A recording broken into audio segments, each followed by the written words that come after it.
Hello दोस्तों, तो कैसे हैं आप सभी। आई होप सभी अच्छे होंगे। जी हाँ, मेरा एक अचानक से टूर बना वाराणसी का और मुझे वीडियो बनाए हुए काफ़ी दिन हो चुके थे, तो मैंने कहा कि क्यों ना वीडियो शूट कर लिया जाए और आप लोगों तक पहुंचाया जाए। जी हाँ, इसके पहले जो मैंने आपको वाराणसी का टूर करवाया था, उससे ये बहुत ही बेहतर टूर है, तो टूर को पूरा देखिएगा। मैं बहुत सारी रोचक जानकारियाँ भी इसमें आपको दूंगा, तो वीडियो को स्किप मत कीजिएगा और वीडियो को पूरा देखिएगा, क्योंकि वाराणसी एक शहर नहीं बल्कि एक विरासत है। तो चलिए वीडियो को स्टार्ट करते हैं।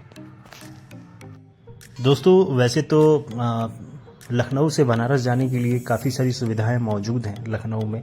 जैसे आप ट्रेन के माध्यम से जा सकते हैं, बस के माध्यम से जा सकते हैं, और साथ में ये शेयरिंग कारें भी एक पर्टिकुलर जगह है जिसे अहमा मऊ कहते हैं, वहाँ से मिलती है। तो मुझे ये गाड़ी मिल गई थी और मैं निकल पड़ा था। रास्ते इतने शानदार थे कि देखकर दिल ही खुश हो रहा था। गाड़ी 80 से नीचे चल ही नहीं रही थी। रास्ते में हम लोग जैसे ही जौनपुर पहुँचते हैं, तो गाड़ी वाले भैया बताते हैं कि भाई यहाँ का चाय बहुत फेमस है, मैं तो पीऊँगा ही। मैंने कहा कि ठीक है। तो ये यहाँ पे गाड़ी रोकते हैं और सारे पैसेंजर को भी बोलते भैया आप लोग भी पी लो। ये कैसा है? और मुझे लग रहा था ये प्रमोशन कर रहे थे, बता भी रहे हैं बहुत अच्छी है। वैसे ये चाय तो हमने भी पी, लेकिन वीडियो नहीं उसका शूट कर पाए, इसलिए वो मेरी वाली नहीं है, ये अंकल की है। यह रास्ता जो है जौनपुर और इस साइड में जो है आपका लखनऊ, तो दोनों के मध्य में ये पड़ता है। सुल्तानपुर से क्रॉस करने के बाद जौनपुर में एंट्री होने के साथ ही साथ ये पड़ जाता है। तो ये बता रहे हैं कुछ। कितने दिन से पी रहे आप यहाँ पे? हम तो अभी तो ये खुला हुआ साल हो गया। अच्छा, हमको तो आना जाना इस रोड पे 24 साल हो अच्छा आप आना जाना करते हैं तो आपका हो जाता है। वैसे ये भाई साहब को चाय पी के बहुत ही एनर्जी मिल गई थी। उसके बाद पूरे रास्ते भाई साहब क्या बात करते हुए आ रहे थे। ये आगे जो है ये रास्तों के बीचों बीच इतना सौंदर्यीकरण किया हुआ है, तो देख के ही समझ में आ रहा था कि अब मैं वाराणसी एंटर हो चुका हूँ। और यहाँ से मैंने गाड़ी छोड़ दी, क्योंकि आगे जो है ये नहीं जाने वाले थे। इसके बाद मैं निकलता हूँ 80 घाट। जी हाँ, पूरा दिन का काम ख़त्म करता हूँ, उसके बाद मैं निकलता हूँ 80 घाट, क्योंकि इवनिंग हो चुका था। और यहाँ के नज़ारे क्या ही नज़ारे थे भाई। 80 घाट का ये भव्य रूप देखकर मेरी आंखें भी चकाचौंध हो गई थी। मैंने कहा चलो नीचे उतरता हूँ। मैं सीढ़ियों से जैसे ही नीचे उतरना चाहा, मैंने देखा कि नदी में बड़े बड़े क्रूज़ और फेरी जो है वो लगे हुए हैं। तो मैंने कहा कि एक बार ट्राई करते हैं। मैं जस्ट पहुंचा ही था तो एक भाई साहब बोलने लगा आ जाओ आ जाओ, और ये थे हमारे कैप्टन साहब जैक स्पैरो। ये इंडिया के हैं, भोजपुरी बोल रहे थे। तो मैं इस पे आया। ये महज 100 रुपये लिए, और 100 रुपये में जो है पूरा यहाँ से लेकर नमो घाट तक लेके जाएंगे, फिर वापस लेके आएंगे। और काफ़ी बड़ा था ये क्रूज़ नहीं फेरी, तो काफ़ी बड़ा था। और जैसे ही मैं ऊपर पहुँचा तो ऊपर क्या सुंदर नज़ारे, मतलब अच्छे से सजा के रखा हुआ था इन लोगों ने। और कुर्सियाँ भी एकदम बिल्कुल परफेक्ट लगाई हुई थी दोनों साइड में। आप इधर भी बैठ सकते थे, उधर भी बैठ सकते, दोनों साइड से ही नज़ारे दिखेंगे, इधर से जाते वक्त और आते वक्त। और बहुत ही बेहतर नज़ारा था। मैं सामने ही बैठ गया।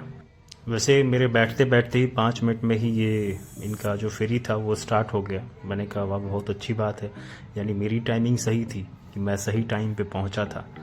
तो कभी कभी कुछ चीज़ें लाइफ में होती हैं, वो इंस्टेंट जो है उसी काम के लिए पर्टिकुलर होती हैं।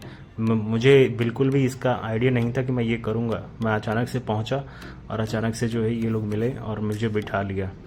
खैर चलिए, ये आपको तो नज़ारे दिखा ही रहा हूँ मैं, और इसके साथ साथ कुछ और भी बातें करते हुए चलते हैं। बनारस या वाराणसी, क्या कहें, इतना प्राचीन शहर, पता नहीं अपना यूनिकनेस अभी तक बचा कर रखा है, वरना भारत में तो कई शहर आज बूढ़े हो चले हैं। वाराणसी को मैंने जितना पढ़ा है वो हर शताब्दी में ऐसा लगता है कि जवान हो गया है। ना जाने कौन सी कृपा है यहाँ पर, और विशेषकर भोजपुरी का मैं मानता हूँ कि यही केंद्र बिंदु है, जहाँ बहुत मतलब आप इधर से उधर कहीं भी जाओ भोजपुरी बोलने वाले मिलेंगे। का हाल बा, ठीक बा। ये वैसे कला और की बात करूँ तो ना जाने कितने ही विद्वान जो है बनारस की गोद में जो है वो पले बढ़े हैं। कुछ नाम मैं आपको बताता हूँ, जैसे कबीर, वल्लभाचार्य, संत रविदास, मुंशी प्रेमचंद, जयशंकर प्रसाद, इन लोगों को पढ़ा है हमने। और और बात करूं तो पंडित हरिप्रसाद चौरसिया, उस्ताद बिस्मिल्लाह खां, यही नहीं मैं आपको यही बता दूं कि पूज्य गोस्वामी तुलसीदास जो है अपनी पूज्य रचना रामचरितमानस यहीं पे किए थे। गौतम बुद्ध, मैं क्या ही बताऊं, उन्होंने अपना पहला प्रवचन जो है यहीं से पास में थोड़ी दूर पे सारनाथ में दिए थे। मैं पिछले वीडियो में आपको दिखा भी चुका हूँ। क्या कहूँ मैं इसे, मंदिरों का शहर कहूँ, धार्मिक राजधानी कहूँ, शिव की नगरी कहूँ, ज्ञान की नगरी कहूँ, कला नगरी कहूँ, मुझे कुछ समझ में नहीं आ रहा। एक लेखक हैं मार्क ट्वेन, वो लिखते हैं कि बनारस इतिहास से भी पुराना है। मैंने कहा सही बात है भाई।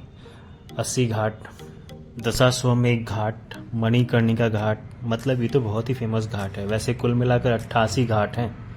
कुछ घाटों के रोचक तथ्य भी बताऊं, और सामने जो है काशी विश्वनाथ कॉरिडोर मुझे दिख रहा था, और यहाँ क्या ही बहुत बेहतरीन नज़ारे थे।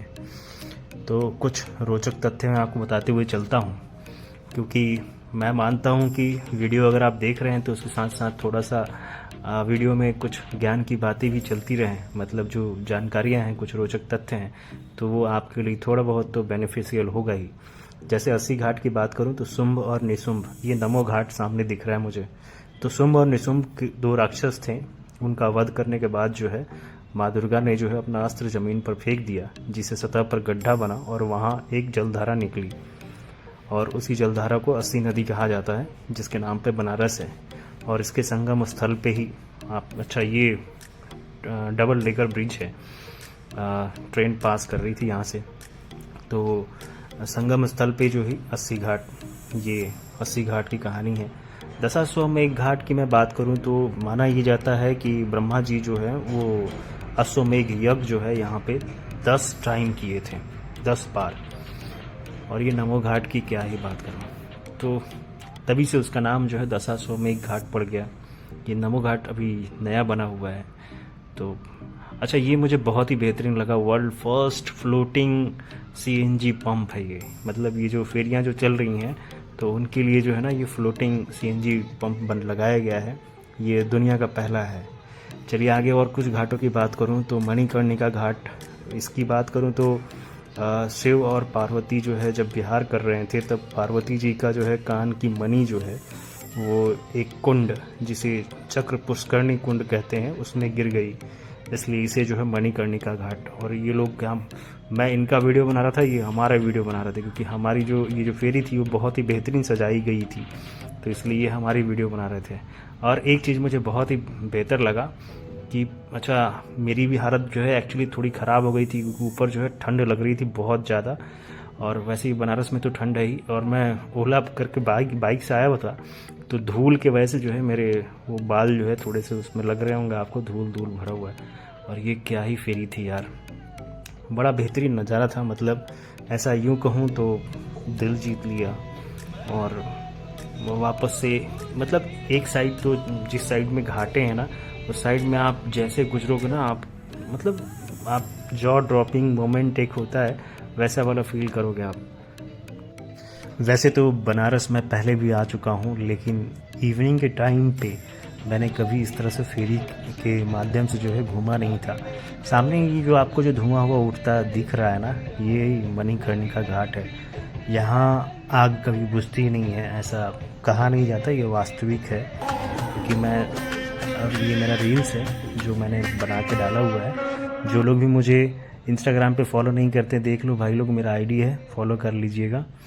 और ये देखिए कॉरिडोर फिर से दिख रहा है, हम लोग वापस आ रहे थे। काफ़ी बेहतरीन लग रहा है यार, मतलब क्या ही बताऊँ मैं। और ठीक उसके बगल में मणिकर्णिका घाट। और ये सब देखते देखते बैकग्राउंड में गाने भी बड़े बेहतरीन बज रहे थे, क्योंकि ये देख रहे हो आप पीछे धुआं उठता हुआ, ये वही मणिकर्णिका घाट है। तो बैकग्राउंड में भी अच्छे अच्छे गाने वो लोग बजा रहे थे। मैंने कहा कि बहुत सही है, मतलब आप आओ बनारस में ना तो भक्ति में डूब ही जाओगे, ऐसा हो जाएगा।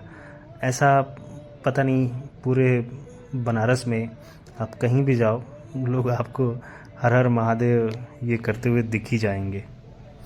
वैसे कोशिश करूँगा कि अगली बार जब मैं कोई बनारस का टूर करता हूँ फ्यूचर में, तो मेरी ये कोशिश रहेगी कि आपको यहाँ के जो खान पान है, जो यहाँ की जो मुख्य तो जो पकवाने हैं उनसे मैं रूबरू करवाऊं। घाट से तो करवा चुका हूं, सारनाथ से भी करवा चुका हूं, काशी विश्वनाथ मंदिर के अंदर अलाउड नहीं है वीडियो। और ये हमारे जैक स्पैरो मतलब भोजपुरी बोलने वाले हैं ये। तो इन्होंने कहा कि भैया आप लोग की राइड ख़त्म हो चुकी है। मैंने कहा कि बहुत बहुत थैंक यू, आपने दिखाया।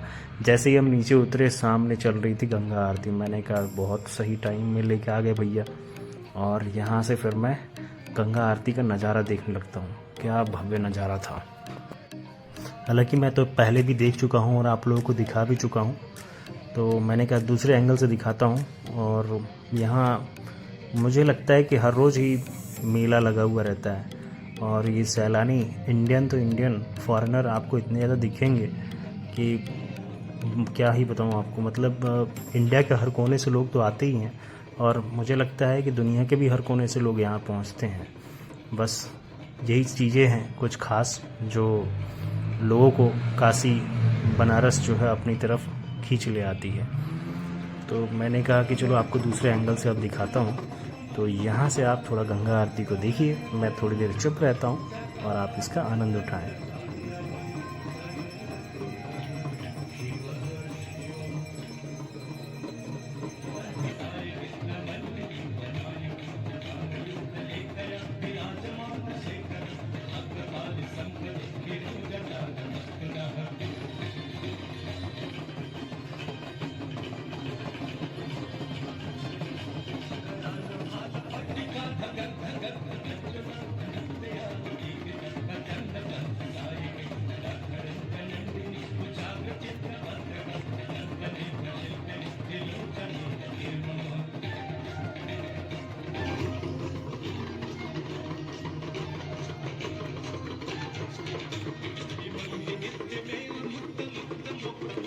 आप एक चीज़ को गौर कर के देख रहे होंगे कि क्या कोऑर्डिनेशन है। मतलब बेहतरीन।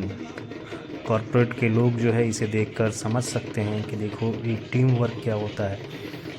कभी भी मैं अभी तक जितनी बार, और ये मेरा रील्स है तो मैं फिर से बोल रहा हूँ, मैंने बनाया था बहुत ही शॉर्ट एक रील्स मैंने डाली थी। ये मेरी आईडी है, आप जाके वहाँ से चेक कर सकते हो। तो कॉरपोरेट वाले ये देखकर जो है बिल्कुल इसे सीख सकते हैं कि क्या कोऑर्डिनेशन और क्या टीम बॉन्डिंग है।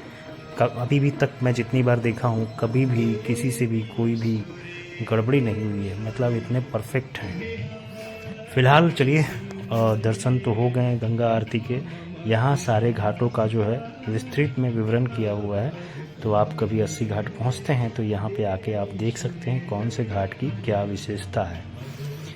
तो मेरा यहाँ से अब निकलने का टाइम हो चला था और मैंने कहा कि चलिए अब निकला जाए, क्योंकि मुझे अगले दिन के लिए भी तैयार होना था, क्योंकि अगले दिन भी बहुत ही हेक्टिक काम था। और यहाँ एक चाट वाले भैया ने नाम क्या रखा था, भोकाल चाट। मैं डर गया, पता नहीं कितनी मिर्ची डाल के डालेंगे, तो मैंने लिया ही नहीं।